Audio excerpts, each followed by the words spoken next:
Our adventure began with Calm and Ricardo in the frozen village of Palebank, nestled on the outskirts of Earthedon. A few of the townsfolk had gathered to pay their respects to the late explorer named Ergen Wenth, who had returned from Eiselcross with suspicious relics. A few days from returning, Ergen had fallen prey to a strange disease, turning his skin pale, his veins glowing faint blue, and eventually, complete paralysis and ice. You followed Elro to the Banded Mare, where you discussed these events and agreed to help the town understand more about the virus. When leaving the Banded Mare, you were urged to approach the mysterious knight in the corner of the room. After doing so, Sir Aldrich agreed to join you on your quest.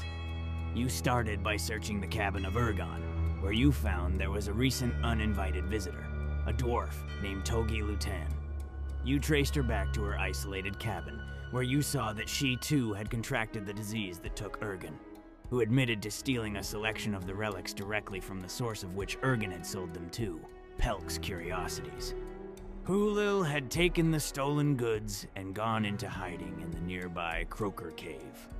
Before leaving for the cave, you checked Pelk's Curiosities at the request of Tulgi. You were greeted by friend and foe. Friend in the shape of a small gnome ranger, Tibin. Foe in the shape of 5 elven bandits. You emerged victorious.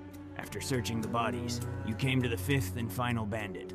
He admitted that he was sent by Hulil, and that she too was desperate for more information. He whispered a potential clue toward the transmission of the virus, the broken vials. The dangerous naughty devils then followed a trail of tracks through deep snow into the hills, the entrance of Croaker Cave.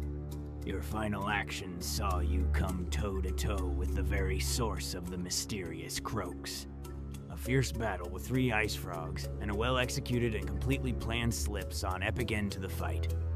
As you stood in the dark of night, dead frogs and the entrance to Croaker Cave at your feet, upon discussion, you turned back toward the warmth of Palebank Village. That night, at the Banded Mare, as most of you slipped into a deep sleep, Tibin's sleep was disturbed by a strong vision of his homeland, visions of a small burrow and open fields, and your last known memory of brother and father, clouded quickly by the strange heat of the glowing, burning compass, chained around your neck which forcibly woke you. You gathered your thoughts over a light breakfast, and made your way to the Council Lodge, where Elro awaited you. A bounty hunter, unaware of the danger, had been sent to clear out a small goblin infestation at Bushwood Farm. But from the south came a darker truth. A far greater force of goblins was already en route. Elro asked you to intervene before nightfall. You traveled down through the woodland paths, the air around you laced with urgency. Atop a rise, the farmstead came into view. You split your approach, Calm and Ricardo, sticking to the safety and speed of the road. Kevin and Tibin creeping through the fields. At the heart of the farm, chaos awaited. Tibin and Kevin burst into a fight inside the farmhouse itself, face to face with a large, brutish goblin. Outside, Calm and Ricardo joined forces with the bounty hunter, Greg. You battled the scattered goblin raiders among the house and fields. With the battle over, you began to search the farmhouse. Ricardo circled the rear of the property and found a creaking wooden storehouse, a large wagon hidden within, alongside the brutal truth of what had happened at the farm beforehand. Greg and Calm climbed the stairs and searched the upper rooms. Tibin and Kevin scoured the ground floor. In a shadowed corner, beneath a hidden hatch, they found something unexpected. 2 frightened, malnourished sisters. With the sisters freed and an exit wagon secured, time was against you. A larger goblin force bearing down on the farm, waving their flaming torches in the distance. Wasting no time, you veered from the main track, pulling the heavy wagon through trackless woodland in a desperate bid to avoid pursuit. Hours stretched into an exhausting trek where disputes flared. At last, the gates of Stagaden rose before you, where a watchman greeted your arrival with wide-eyed relief. Rewards were claimed, bonds deepened, and for a few precious hours you found warmth, food, and rest. But not all rest brings peace. Tibin's dreams returned visions of crimson skies, of screams in steel, of a father long lost, and a compass searing his hands with a heat that spoke of something more. Morning broke, and once more you answered the call of the unknown. Northwest you marched, back to Croaker Cave. Inside, at the edge of a jagged cliff, you saw them. 3 bandits laughing as they tossed dead bats to the giant ice frogs. Shadows battled in the frost-bitten cavern as you carved your victory from the chaos. And now, the end of the cave.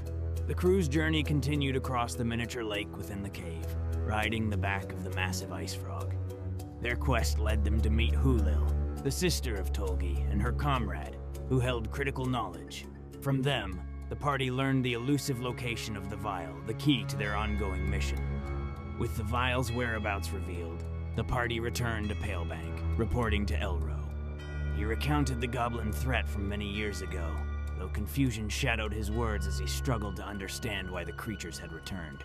He instructed the party to meet him at the docks the following morning, as preparations for their voyage to Eiselcross awaited. Before night fell, the crew ventured to the town center, speaking with the Khajiit and retrieving the broken vial. The party returned to the village banks to rest, gathering strength for the voyage ahead. Waking from their rest renewed and confident, the crew felt stronger than ever. With purpose and no small amount of optimism, they made their way to the docks to meet Elro and the ship that would carry them toward Eiselcross. Once aboard, they were welcomed into the rhythm of ship life and quickly assigned duties. Kevin was tasked with hauling entangled fishing nets, hoping to supplement the evening meal. Among the catch, he found a strange black and white spiked fish, only to be abruptly shoved aside by a shady, one-eyed crewman who took over without explanation. Meanwhile, the remaining party members were sent to assist in the galley, where they met 2 new and unfamiliar members of the crew. As the ship settled into motion, distractions began to mount. Greg took it upon himself to woo the only woman aboard, blissfully unaware that his current partner, Ricardo, had slipped away. Ricardo had followed the one-eyed man into the rear of the cooking quarters, watching as the spiked fish was brought in. When the man left, Ricardo went searching. Inexperienced and reckless, he rummaged through the barrels until he found the fish the hard way. Poison surged through his body almost instantly. When another of the shady cook members discovered him, Ricardo was hurried upstairs under the guise of illness, his condition hidden from most of the crew. With the galley left largely unchecked, rebellious hands went to work. That evening, as Comtrues entertained the crew with song and dance, keeping eyes and attention away from the captain's quarters, a carefully planned assassination was set into motion. There was a final chance for the dangerous naughty devils to notice something was wrong, but Greg, distracted and trusting, saw nothing as the first bowl of fish soup was delivered through the crowds and up to the captain. While Ricardo fought for his life in the corner of the room and the rest of the party remained unaware, Kevin pursued a far simpler mission, finding a straw. After asking nearly everyone aboard except the bartender, he stormed toward the captain's quarters to complain directly. Instead, he found the captain unconscious. As Kevin turned to alert the others, the door slammed shut behind him. And then, the lock clicked. The moment Kevin drew his sword, the situation exploded into violence. Steel rang out in the captain's quarters as the mutineers struck, realizing what was happening. Tibbin rushed to Kevin's aid, joining the fight near the shattered window as the mutineers pressed their attack. Greg soon followed, and together they fought desperately to hold the room, trading blows in a battle that dragged them to the very edge of defeat. Just as the fight threatened to turn, help finally arrived. Ricardo revived in the most unheroic way possible by a simple glass of milk, and Comtrues burst into the quarters at the last possible moment. With the full party reunited, the tide finally turned. Our band of misfits found themselves trapped in the captain's quarters alongside the sea of dead bodies, including that of Captain Silas Crow. Victorious, but bloodied and desperate, the party was immediately faced with a new threat: the rest of the crew. As the captain's guards returned from dinner and parties, the festivities quickly turned into a hostile situation. Thinking quickly, they spun a convincing story claiming they had stopped the mutiny rather than led it, and was actually able to save the captain and prove it. Out walked the unconvincing, shape-shifting Greg. What followed was hours of tension, arguments, and accusations as trust hung by a thread. Eventually, with all but one of the crew members convinced of their story, the conflict narrowed to a single test to decide on a new captain to lead the crew. a game of liar's dice. And when the dice finally settled, the Wayfinder changed hands, ending up with the only man left aboard who truly believed the party were mutineers. The party was stripped of freedom and thrown into the barracks at the bottom of the ship, waiting as the White Wake completed its passage to Eiselcross. Upon arrival, they were unceremoniously thrown from the ship into the frozen wasteland. The party sought refuge and encountered Barnacle Bill, a Viper soul collector within the hut. After tense discussion, Bill agreed to guide them on the long, dangerous journey north to Sal's vault. As the vault's entrance finally came within reach, something went wrong. The ground began to shake beneath their feet. Whatever was coming was already close. A brutal clash against the two fierce ice wraiths, creatures of biting cold and relentless silence. They overcame the frozen horrors, shattering them back into drifting frost. The dangerous naughty devils advanced to the mountain's sealed entrance. Deciphering the inscription, the party melted the encasing ice with precision. The stream spiraled around the door's mechanisms and eventually toward the keyhole, and with a large roar, the mountain opened before them. As you traveled further, eventually these carved passages led you to a large communal hall that opened its walls to reveal detailed carvings on either side of the walls. Another trial awaited. The room answered with a deep, echoing rumble. Rock and stone ground apart. In the distance, an ever-growing deep groaning slowly getting louder and louder as a relentless horde of zombies hurled themselves from the darkness. The undead piled together in a crushing mass, burying Tibbin beneath them as the fight turned desperate. Kevin also threw himself amid the writhing heap, shielding the gnome while zombies clawed and bit uselessly at armor in the pitch black. The battle dragged on, Comtruce fell to his knees fighting beside Greg, and the party's strength waned with every passing moment. In the final seconds, Kevin lashed out wildly at the ankles of the undead, breaking the horde just long enough for the party to survive.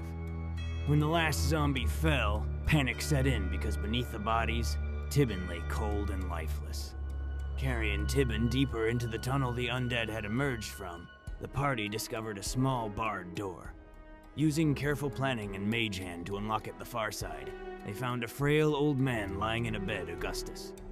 Searching the room, the party uncovered scattered notes that revealed a terrible truth.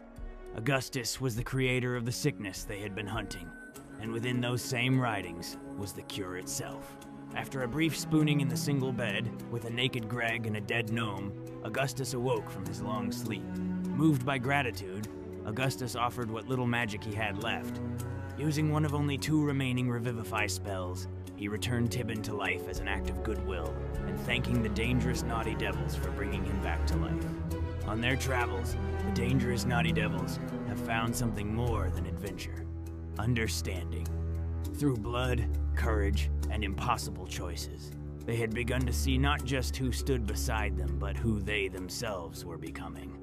Their bonds were forged not in comfort, but in the moments where retreat was impossible and trust was the only way forward. Each carried new weight from the journey, and though the sickness that brought them together now stood on the brink of being cured, it had already changed them in ways no magic could undo. Beyond the mountain's frozen walls, the world still waits each of them with their own paths carved by destiny. Whether by fate or folly, the devils will walk those paths together. For their story is far from over.